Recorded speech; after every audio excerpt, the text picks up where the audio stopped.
In today's video, I'm going to teach you how to invite members via link in Notion. Inviting people to your Notion workspace with a link is one of the fastest ways to collaborate, whether you're working with a small team, a class, or just sharing with a friend. I'll walk you through the process step by step, and by the end, you'll know exactly where to click and what each option means, so you feel confident sharing access.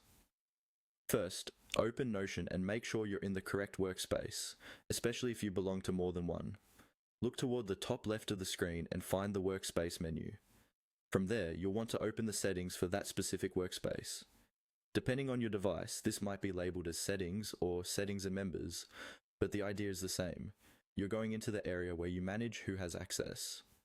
Once you're in the settings, look for the section called People or Members.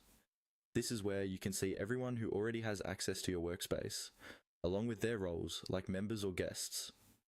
This section is also where Notion gives you the option to invite new people using an invite link.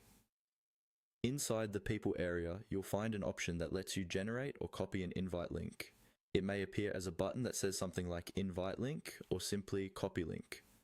Go ahead and click on that. When you do, Notion will copy a special link to your clipboard. This link is unique to your workspace and is designed to let new people join without you having to type their email addresses one by one. Before you share that link, take a moment to check the permission settings associated with it, if they're visible.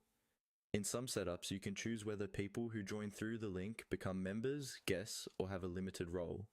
It's a good idea to choose the lowest level of access that still lets them do what they need, especially for larger groups. Now that the link is copied, you can paste it into an email, a chat message, or a team communication tool.